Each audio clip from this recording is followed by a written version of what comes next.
Hoy viernes estamos celebrando a Nuestra Señora, la Virgen de Lourdes. El año pasado, como casi todos los años, le dedicamos la homilía, pero hoy vamos a hacer esta lectura continuada.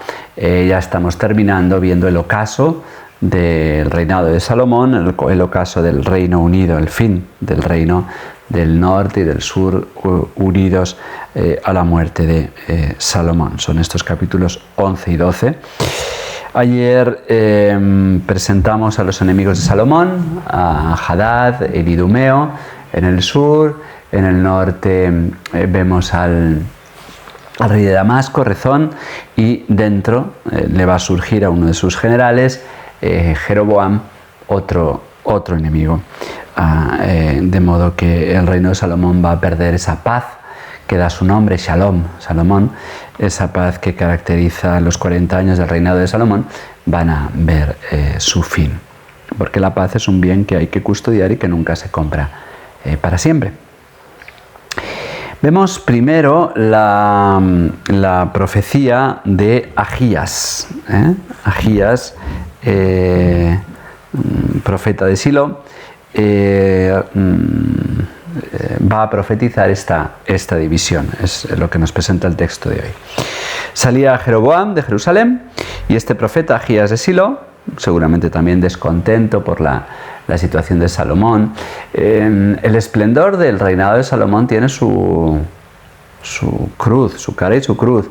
Este esplendor, esta grandeza del templo, esta unidad, esta expansión. El reino de Salomón llega a tener unas fronteras que nunca más volverá a tener Israel.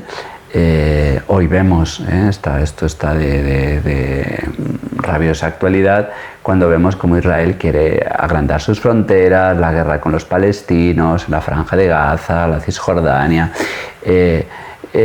Israel pretende, después de la Segunda Guerra Mundial, volver a ir recuperando los territorios que había tenido antes de las respectivas invasiones. Ya digo que este esplendor salomónico tiene su cara B, su cruz. ¿A qué me refiero? Bueno, pues que para hacer un templo tan esplendoroso y todos estos palacios, pues lo que hay que hacer es poner muchos impuestos. Hay una centralización excesiva. Y las tribus del norte, que siempre han sido un poquito más independientes, porque, por ejemplo, cuando vemos el reinado del rey David, vemos que el rey David toma posesión del reino del sur, pero para ser rey del norte no basta con ser ungido, no basta con ser el hijo del rey. En el sur hay que pedir permiso, hay que reunir a las 10 tribus del norte y hay que ponerlas de acuerdo para que acepten a alguien como rey. Esa es la razón por la cual Saúl, David son ungidos varias veces, porque tienen que ser aceptados por las tribus del norte. Recordemos que Saúl también pertenecía al sur, es de la tribu de Benjamín. Entonces han de ir al norte a ver si los del norte los quieren como reyes. Los tribus del norte son tribus más ricas, porque Judá es un desierto. En el norte es mucho más fértil, y eso hace que en el norte pues tengan un cierto orgullo y no les gusta eso de que la capital esté en el sur, eso de esa excesiva centralización que se da en Israel. Entonces tiene raíces esta división. Recordemos, por ejemplo, cuando el rey David es rey de Jerusalén, los del norte están con Saúl, aunque ha muerto, con los descendientes de Saúl. Y será más adelante, cuando David les venza, vaya a Siquem a pedir que le acepten como rey. Así que no, a Hebrón. Bien, pues vamos a ver la profecía de Ahías. Salía Jeroboam, este general efraimita, descendiente de José, que había sido hecho prefecto por Salomón. Pues este Jeroboam sale de Jerusalén y sale a su encuentro. Detrás de él, ya digo que seguramente descontento, Ahías, profeta del santuario de Silo. Y cuando va envuelto en su manto nuevo, dice la Sagrada Escritura, este manto nuevo va a simbolizar a Israel, y entonces Ahías tomó su manto nuevo y lo rasgó en 12 trozos. Eso es lo que se llama gestos proféticos. Con mucha frecuencia en la Escritura vemos que los profetas hablan no solo con palabras, sino con gestos, gestos muy elocuentes, muy visibles, que no se pueden olvidar. Este manto nuevo, que simboliza Israel, es dividido, es partido en 12 trozos como símbolo de las 12 tribus de Israel, y entrega de estos 12 trozos, 10 se los entrega a Jeroboam. Y le dice, toma 10 trozos porque así dice el Señor, Dios de Israel. Voy a desgarrarle el reino a Salomón y a darte a ti 10 tribus.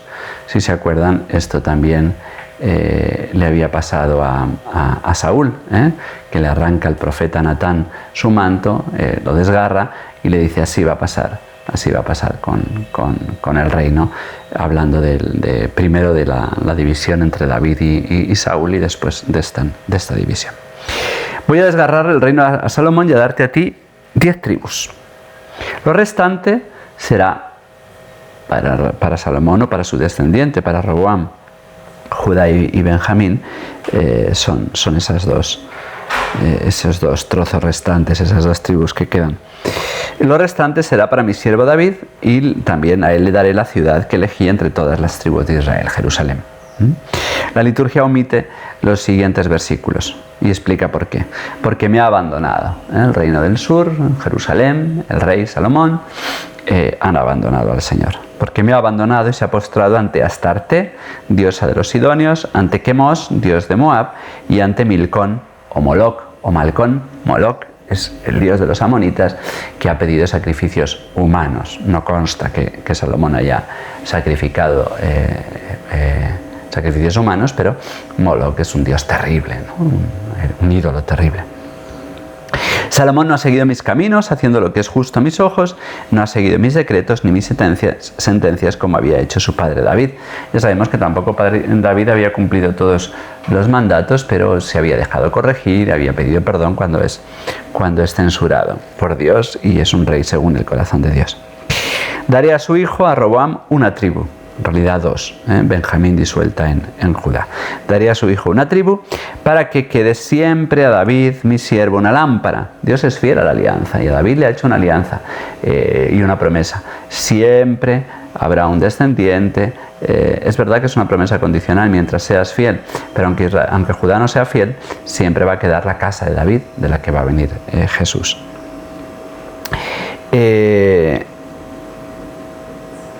Te tomaré, le dejaré a David una tribu para que quede siempre a David mi siervo una lámpara en mi presencia delante de mí en Jerusalén, la ciudad que me elegí para poner allí mi nombre. A ti, le dice a Jeroboam, te tomaré y te haré reinar sobre cuando desee tu alma, y serás rey de Israel. Y hace una alianza parecida a la de David, no tiene la misma importancia, pero le dice, si escuchas todo lo que te ordene y andas por mi camino y haces lo recto a mis ojos, guardando mis decretos y mis mandamientos, como hizo David mi siervo, yo estaré contigo y te edificaré una casa estable como se la edifiqué a David. No será así, porque Israel va a ser aún más infiel. Si la Biblia, la Sagrada Escritura, censura continuamente la actitud de la mayor parte de los reyes del sur, con más razón la de las tribus del norte, los descendientes de Roboam, de Jeroboam y sus sucesivos dinastías que va a haber en el norte. Los reyes del sur serán aún más censurados, los reyes del norte aún más censurados que los del sur. Te entregaré Israel y humillaré el linaje de David por esta causa, pero no para siempre. Ojo, no para siempre. Dice el texto que Salomón intentó dar muerte a Jeroboam, pero Jeroboam huyó a Egipto junto a Sosac, su rey, y estuvo allí hasta la muerte de Salomón.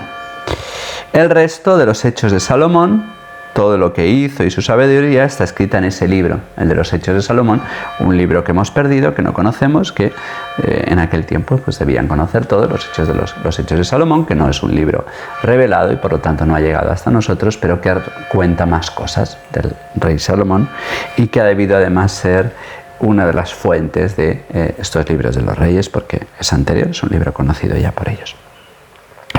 Salomón reinó en Jerusalén, sobre todo Israel, durante 40 años. Se acostó Salomón con sus padres, a su modo de decir que fue enterrado con ellos, y fue sepultado en la ciudad de su padre David. Reinó en su lugar su hijo Roboam, y así fue como se independizó Israel de la casa de David hasta hoy. Aquí se consumará entonces la división del norte y sur, que veremos mañana, y que perdurará y se agravará en tiempos de Jesús, como veremos.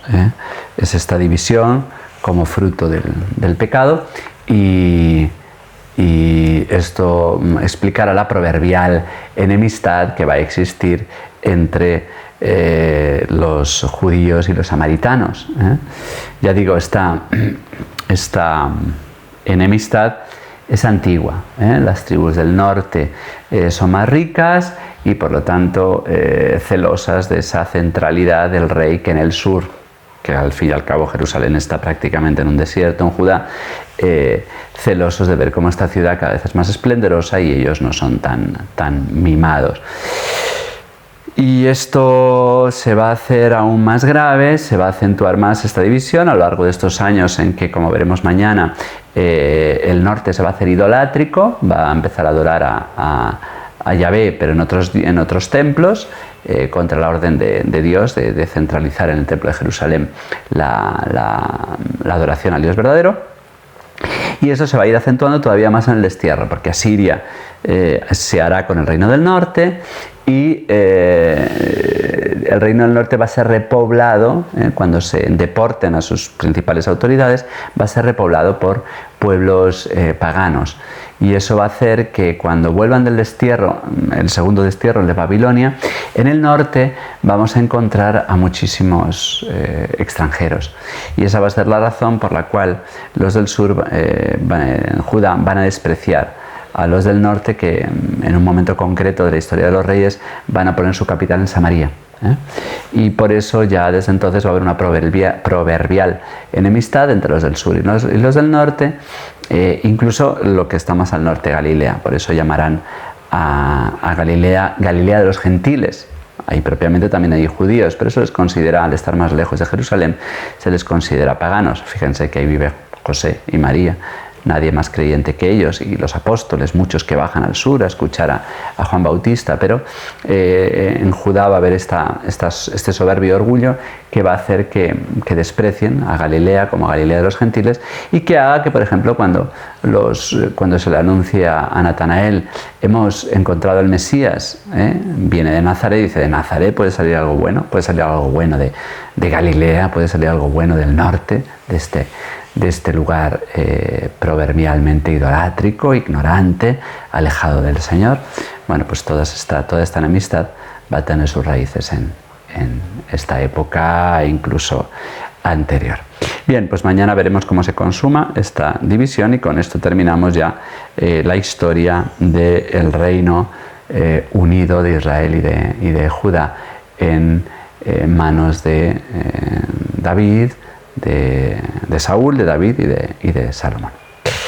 Bien, pues terminamos hoy haciendo un recuerdo entrañable a Nuestra Señora, la Virgen de Lourdes, pidiéndole a ella la salud para todos nuestros enfermos, pidiéndole a ella la luz, pidiéndole a ella el agua que nos renueva y que mantiene en nosotros la unidad que es fruto del Espíritu Santo. Que la bendición de Dios Todopoderoso, Padre, Hijo y Espíritu Santo, descienda sobre ustedes y les acompañe siempre. Hasta mañana, si Dios quiere.